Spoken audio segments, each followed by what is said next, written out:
Students, high speed classes में आपका स्वागत है। और आज अपन बात करने वाले हैं जो 9th चैप्टर आपका चल रहा है इलेक्ट्रोमैग्नेटिक इंडक्शन, उसी का एक टॉपिक है एडी करंट्स। ठीक है ना, उस पर अपन आज चर्चा करेंगे। और चर्चा करने से पहले मैं आपको एक सूचना देना चाहता हूँ। राजस्थान बोर्ड का कल रिजल्ट्स आ चुके हैं और उसमें हमारे स्टूडेंट्स ने अच्छे प्रदर्शन करे। उन सभी स्टूडेंट्स को मैं कॉन्ग्रेचुलेशंस बोलना चाहता हूँ और वो फ्यूचर में आगे बढ़े, मैं ऐसी प्रार्थना करता हूँ। और फिजिक्स में आपको जान की खुशी होगी कि फिजिक्स में कई स्टूडेंट्स ने 100 आउट ऑफ 100 निकाले हैं।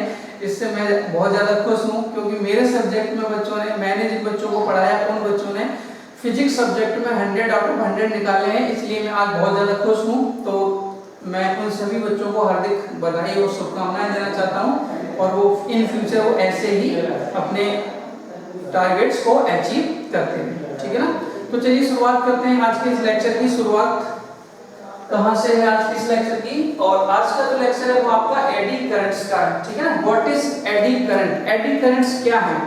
तो आप ऐसे समझो कि कोई एरिया है और उस एरिया में या जगह में चेंजिंग मैग्नेटिक फील्ड है, प्रोड्यूस कर रखा है। मतलब ऐसा उस एरिया में एक एरिया है, उसमें एक ऐसा मैग्नेटिक फील्ड आपने बना रखा है जो बार बार क्या हो रहा है, चेंज हो रहा है। ठीक है ना, वेरिएबल मैग्नेटिक फील्ड। क्या? वेरिएबल मैग्नेटिक फील्ड आपने उसमें बना रखा है।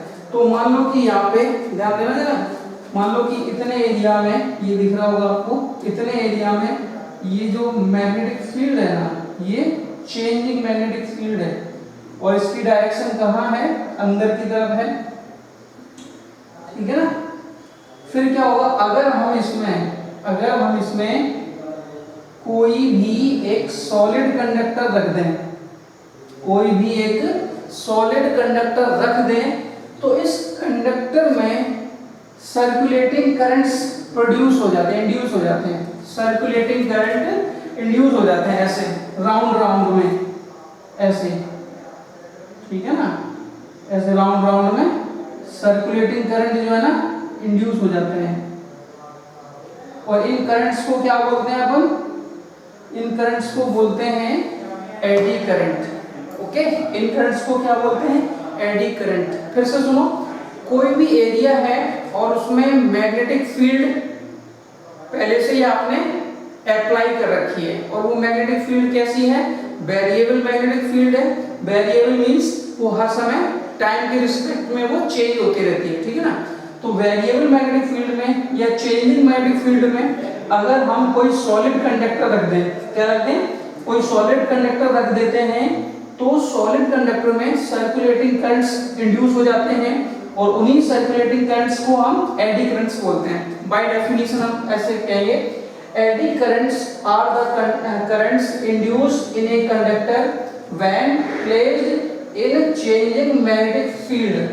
ठीक है ना, मतलब एडी करंट्स वो करंट्स हैं जो किसी कंडक्टर में इंड्यूस होते हैं। कब? जब हम उस कंडक्टर को कहाँ रखें? चेंजिंग मैग्नेटिक फील्ड में उसको रख देते हैं तब। ओके, फोको नामक वैज्ञानिक ने इनकी खोज की थी। फोको नामक वैज्ञानिक ने इनकी खोज की थी, इसीलिए हम इनको फोको करंट भी बोलते हैं। इसको हम क्या बोलते हैं? फोको करंट भी बोलते हैं। ठीक है, ये देखो, ये नाम लिखा साइंटिस्ट का, ये देख रहे ना? हाँ, these are also known as फोको currents. Okay, ये दो पॉइंट्स हैं आपको लर्न करने हैं।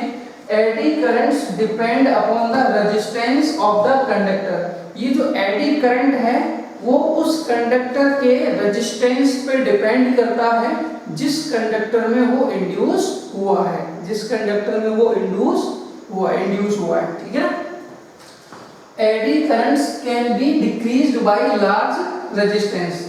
एडी करंट को हम डिक्रीज कर सकते हैं अगर हम उसके रेजिस्टेंस को, कंडक्टर के रेजिस्टेंस को हम क्या कर दें? लार्ज कर दें, इंक्रीज कर दें, ज्यादा कर दें। ओके, इसको सेकंड डेफिनेशन अगर आप इसकी बनाना चाहे ना तो सेकंड डेफिनेशन क्या हो जाएगी इसकी? व्हेन ए कंडक्टर, ध्यान सुनना, when a conductor is placed in changing magnetic field the circulating currents are induced in the conductor these currents are called eddy current. ये फिगर भी आप बना लेना और मैं साइड हो जाता हूँ, इसका पूरे का स्क्रीनशॉट ले लो जल्दी से, फिर अपन चलते हैं आगे। इसके कुछ एप्लीकेशंस अपन बात करेंगे और उनको डिटेल्स में नहीं जाएंगे अपन। जैसे जो आजकल जो रेलगाड़ियां चल रही हैं उनके इलेक्ट्रोमैग्नेटिक ब्रेक जो होते हैं ना, उन ब्रेक्स को रेलगाड़ियों के रोकने के लिए जो ब्रेक्स लगाए जाते हैं, ब्रेक्स भी दो तीन टाइप के होते हैं। एक वो लगे होते हैं गुटके, देखोगे अपने साइकिल में, उनको दबाते हैं अपन साइकिल से, वो गुटके जो है पहिए से रगड़ के वो पहिए को रोकते हैं। ऐसा ट्रेनों में भी बहुत पहले होता था, अब कुछ नया सिस्टम आ गया है। आपने देखा हो पहियों के पास एक बॉक्स सा लगा रहता है रेलगाड़ी में, अगर आपने कभी देखा हो, उसमें इलेक्ट्रोमैग्नेटिक ब्रेक्स लगे होते हैं। उनमें हम एडी करंट इंड्यूस करा के और गाड़ी को, ट्रेन को रोकते हैं। ये होता क्या है कि जो एडी करंट है ना आपका, वो मोशन ऑफ कंडक्टर के अपोजिट डायरेक्शन में इंड्यूस होता है, तो वो कंडक्टर के मोशन का क्या करता है, अपोज करता है, जिसकी वजह से ट्रेन के पहिए रुकना स्टार्ट हो जाते हैं। तो ऐसे कुछ एप्लीकेशंस हैं जो आपने घरों के बाहर वो देखे होंगे, बिजली एनर्जी मीटर जो इलेक्ट्रिसिटी को मेजरमेंट करते हैं, कितने यूनिट इलेक्ट्रिसिटी आपने खर्च कर ली, उसमें भी एडी करंट का रोल है। तो कुछ एप्लीकेशंस हैं, उनके बस नाम आपको जानने हैं, उनको ज़्यादा डिटेल में अपन नहीं जाएंगे। और हाँ, कैसे हम एडी करंट को डिक्रीज कर सकते हैं, वो सारी चीजें अपन इसके बाद पढ़ेंगे। इसका स्क्रीनशॉट ले लो जल्दी से, फिर चलते हैं अपन आगे। अब अपन बात करते हैं एप्लीकेशंस ऑफ एडी करंट की, ठीक है ना। मैंने क्या कहता है, इनके बस नाम याद रखना, 12th स्टैंडर्ड पे इतना ही सफिशिएंट है कि एडी करंट्स के जो एप्लीकेशंस है, कहाँ हम एडी करंट्स को यूज करते हैं, ठीक है ना। तो फर्स्ट एप्लीकेशन है आपका इलेक्ट्रोमैग्नेटिक ब्रेक्स, जो अभी भी बताया था मैंने आपको कि ट्रेन्स में इलेक्ट्रोमैग्नेटिक ब्रेक्स होते हैं, तो उनमें हम एडी करंट्स का रोल होता है उसमें, ठीक है ना। स्पीडोमीटर आपने सुना होगा, स्पीडोमीटर जो स्पीड बताते हैं, जो बाइक्स पर एग्जाम नहीं पता क्या होती है, स्पीडोमीटर जो देखे होंगे आपने, वो speedometer, energy meter, electric power meter जो आपके घरों के बाहर लगे होते हैं, जो इलेक्ट्रिसिटी को मेजरमेंट करते हैं ना, वो इलेक्ट्रिक पावर मीटर। और अगला स्टेप है इसमें, ये दो मैं एक्स्ट्रा बनाए हुए हैं, मतलब ये मेरी तरफ से हैं ये, लेकिन ये काम की चीज है। Undesirable effect of eddy currents, मतलब कि इसके अलग से कुछ इफेक्ट्स हैं एडी करंट्स के। एडी करंट्स के कुछ अलग से इफेक्ट हैं, वो क्या क्या हैं? They oppose the relative motion between conductor and magnetic field. ये जो एडी करंट्स है ना, वो रिलेटिव मोशन का अपोज करते हैं, between conductor and magnetic field. और इसी का फायदा उठा के हम क्या कर लेते हैं, इलेक्ट्रोमैग्नेटिक ब्रेक्स बना लेते हैं, जो मोशन का क्या करते हैं, वो अपोज करते हैं, इसलिए वो पहिए रुकने स्टार्ट हो जाते हैं, ठीक है ना। तो पहला पॉइंट क्या है, they oppose the relative motion between conductor and magnetic field. Second है they involve loss of energy in the form of heat. ये हीट के फॉर्म में एनर्जी भी लॉस करती हैं। कोई भी बड़ी एप्लायंस है, मशीनरी है, इंस्ट्रूमेंट है, जो अपन बड़ी बड़ी फैक्ट्रियों में चलते हैं, उसमें अगर जैसे मान लो कि सफिशिएंट, मान लो कि कहीं भी एडी करंट अगर इंड्यूस हो रहा है, तो वो क्या करते हैं, हीट के फॉर्म में एनर्जी लॉस करते हैं। थर्ड है एक्सेसिव हीटिंग में break the electric insulation in the appliances and reduce their life. यानी कि ये जो है ना, हीट के फॉर्म में, अब आपको पता ही है कि कोई भी मशीनरी है, अगर उसमें हीट रिड्यूस होगी तो वो गर्म होगी तो अंदर के जो बॉडी पार्ट्स है वो डैमेज भी होते हैं, ठीक है ना। तो वो क्या है, जो इंस्ट्रूमेंट होते हैं उनकी लाइफ को रिड्यूस करती है, ये मतलब कि उसकी लाइफ को कम करती है, समझ गए ना। तो ये थर्ड था। अब इसमें देखो, to minimise eddy currents. Eddy currents को हम मिनिमाइज कैसे कर सकते हैं, मिनिमाइज मींस कम कैसे कर सकते हैं, ठीक है ना। तो कम करने के लिए, अगर आपने कभी छोटे बच्चों की तरह, छोटे बच्चों के ना, जो रेडियो टीवी खराब हो जाती है, पुरानी टीवी, अब तो बहुत कम ही सिस्टम देखने को मिलते हैं, पतली टीवी आ रही है, अब तो एलईडी वगैरह आ रही है। पुरानी टीवी अगर आपने देखी हो, रेडियो वगैरह देखो, तो उसमें खराब हो जाए तो उसको फोड़ के देखना, उसमें ट्रांसफार्मर निकलेगा। क्या निकलेगा? ट्रांसफार्मर। या ट्रांसफार्मर अगर आप कहीं और सोर्स से ले लें, तो उसमें ये देखना कि जो ट्रांसफार्मर होते हैं, उसको अगर अपन फोड़ें तो अंदर की जो उसकी कोर होती है, वो लैमिनेटेड होती है। लैमिनेटेड मींस उसमें पतली पत्तियों को चिपका के बनाया जाता है। उसमें मतलब ठोस सॉलिड कोर नहीं होती, वो होती तो सॉलिड ही है, मतलब वो पत्तियों को चिपका चिपका के बनाई जाती है। वो ऐसा क्यों करते हैं? हम एक पूरा कंडक्टर क्यों नहीं लेते? इसी की वजह से, एडी करंट्स की वजह से। आगे चल के अपन नेक्स्ट चैप्टर में आप ट्रांसफार्मर पढ़ाएंगे, वहां पे भी इसको डिटेल में बताएंगे कि भाई ट्रांसफार्मर की जो कोर होती है वो लैमिनेटेड क्यों होती है। लैमिनेटेड मीन ये है कि एक टोटल कंडक्टर ना लेके हम पतली पतली पत्तियां लेते हैं और उनको इंसुलेटर मटेरियल से चिपका चिपका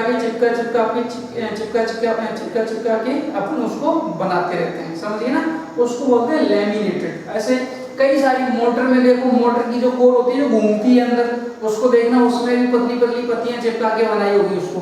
वो इसी की वजह से जो एडी करंट्स है ना, इनको रिड्यूस कम करने के लिए देखो कैसे, इसको कहते हैं कि the metal core to be used in an appliance like dynamo है, ट्रांसफार्मर है, चॉक कॉइल है, रियोस्टेट है, मोटर है।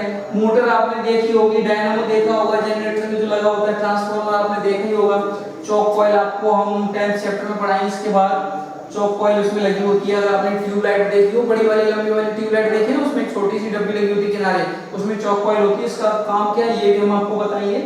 और रियोस्टेट आपने देखा होगा लैब में, अगर आप कभी गए हो, इतनी बड़ी वो वेरिएबल रेजिस्टेंस होती है, इसको आगे पीछे खिसका के हम ओम्स लॉ में देखा होगा आपने। ओम्स लॉ है, व्हीटस्टोन ब्रिज के जो मीटर ब्रिज के जो एप्लीकेशन वो हैं प्रैक्टिकल हैं लैब में, उनमें देखा होगा, तो वहाँ पे ये रियोस्टेट लगा होगा। मोटर आप जानते हो। इन सब की जो अंदर की जो मेटल कोर होती है ना, वो मेटल कोर एक सॉलिड, एक सिंगल कोर नहीं होती, उसमें पतली पतली पत्तियों को चिपका चिपका के वो बनाई जाती है। इसीलिए ऐसा करने से क्या होता है कि उसकी रेजिस्टेंस इंक्रीज हो जाती है, उसकी रेजिस्टेंस इंक्रीज हो जाती है। और इससे पहले मैंने बताया था कि रेजिस्टेंस इंक्रीज हो जाएगी ना, तो इंड्यूस करंट, जो आपके एडी करंट्स जो इंड्यूस हो रहे हैं ना, वो भी कम हो जाएंगे।